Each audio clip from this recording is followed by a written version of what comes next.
presented by Bhojpuriya Cinema. सखीनी सैया super star बजावे ले वो घोड़ी में गिटार टॉप लेवल वाला भोजपुरी कलाकार टॉप लेवल वाला भोजपुरी कलाकार मिलल बाबे सखिया रे हमारो भता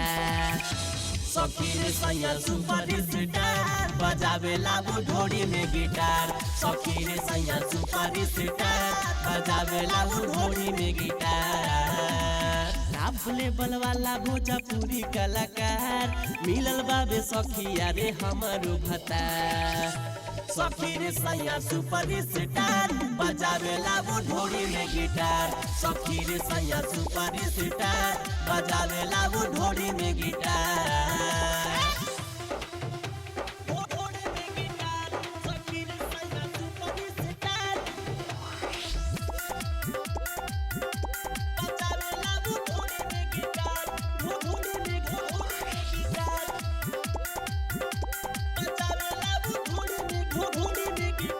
एक कविता नीचे जब हाथ लागे फेरे रे का कहीं सखी सारा देही ऐसी हरे रे एक कविता नीचे जब हाथ लागे फेरे रे का कहीं सखी सारा देही ऐसी हरे रे करतारिया दिनो रात लगातार एक ही गो धुन बजावे बार बार सखी रे सैया सुपर स्टार बजावे लागू ढोड़ी में गिटार सखी रे सैया सुपर स्टार बजावे लागू ढोड़ी में guitar Presented by Bhojpuriya Cinema. सखी रे सैया सुपर स्टार बजावे लागू ढोड़ी में गिटार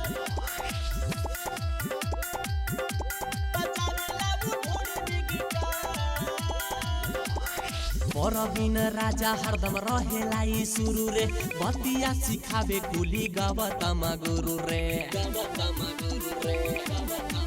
अरे रे परबिन राजा हरदम रहेला ई सुरु रे बतिया सिखावे कुली गवतम गुरु रे जय वीर दीपू नाही करता विचार साच कही जाई कहियो बिजुली के तार सखी रे सैया सुपर स्टार बजावे लागू ढोड़ी में गिटार सखी रे सैया सुपर स्टार बजावे लागू ढोड़ी में गिटार टॉप लेवल वाला भोजपुरी कलाकार टॉप लेवल वाला भोजपुरी कलाकार मिलल बाबे सखिया रे हमारो भता सखी रे सैया सुपर स्टार बजावे लागू ढोड़ी में गिटार सखी रे सैया सुपर स्टार बजावे लागू ढोड़ी में गिटार टॉप लेवल वाला भोजपुरी कलाकार मिलल बाबे सखिया रे हमारो भता